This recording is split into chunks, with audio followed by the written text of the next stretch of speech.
Selamat sore teman-teman. Ini saya bersama Bapak Wayan Subrate. Keluhannya apa dulu Pak? Bisa cerita sedikit ini teman-teman mau. Semenjak saya pensiun, itu. Pensiun di mana Pak? Saya lintas dinas dan kementerian juga. Pernah kebetulan dulu di Kementerian Pendidikan dan Kebudayaan. Saya anak buahnya Pak Fuad Hasan, kemudian Ingwardi Madiunegoro 2000, kemudian saya pulang. Dipercaya untuk di Kabupaten Gianyar, di Dinas Tenaga Kerja, di Dinas Pendidikan, kemudian terakhir yang ngurusi politik dalam negeri untuk lingkup Kabupaten Gianyar. Kemudian setelah pensiun 1 tahun kemudian, yang namanya pensiunan pegawai itu kan kadang-kadang secara psikis terkontaminasi yang bisa menimbulkan kerentanan fisik. Nah, sehingga ya kalau dibilang kebetulan sih enggak, tapi saya hanya kurang kontrol diri.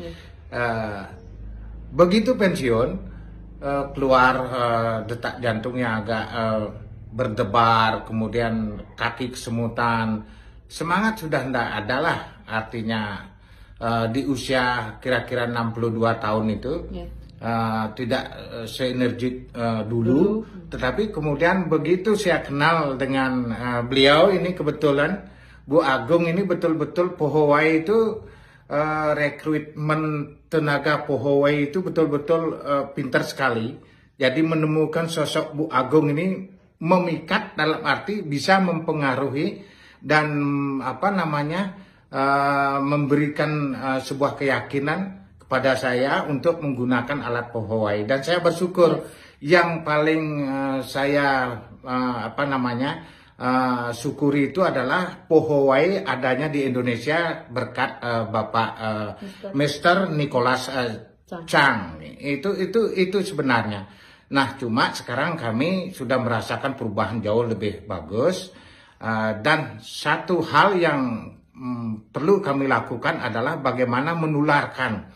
Jadi menularkan informasi, kemudian produk Pohowai ini kepada masyarakat luas, karena itu adalah bagian daripada sebuah hiatnya gitu.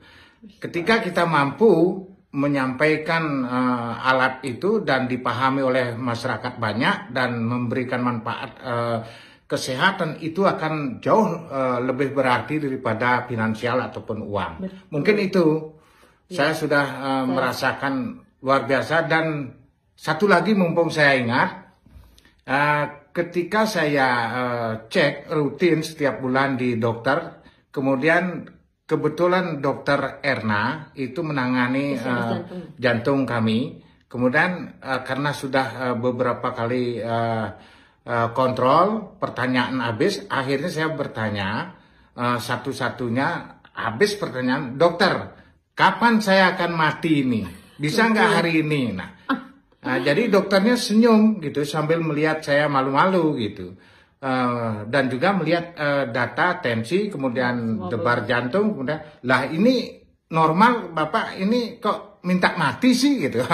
Itu saya hanya sekedar apakah betul alat ini memberikan dampak positif terhadap kesehatan kami. Apakah memang tidak? Sebenarnya hanya sekedar itu saya menanyakan pada dokter. Ternyata apa yang saya harapkan, minta sehat, kemudian di luar minta mati, ternyata bertolak belakang, disampaikanlah sembuh gitu. Ya, bagus. Jadi Bapak terima kasih. Dulu ada penyumbatan di jantung, 90% sudah mau dipasang ring dan bahkan sudah dilepas jantungnya, mau dibelah ya. Saya enggak mau. Enggak mau ya. Nggak mau, untuk apa kita gitu loh. Kalau sudah yang namanya ditores-tores, yang namanya hampir 90 miliar, barangkali karena saya tidak memahami betul medis, saraf-saraf itu kan otomatis terluka gitu. Betul. Itu alasan saya tidak mau operasi. Saya lanjutkan secara rutin menggunakan PDP ya. PDP ya. Saya masih ini. intinya sekarang iya. sudah normal, sudah sehat teman-temannya. Bapak ini sekarang mau meyadnya katanya, luar biasa ya. Iya. Pokoknya kita bersama-sama pasti bisa. Poho Indonesia, Cayo, Ya, Cahyo. Kita bergerak sekarang. Yes, Oke. yes, Cayo. Kita bergerak. Oke, sukses semua Pak.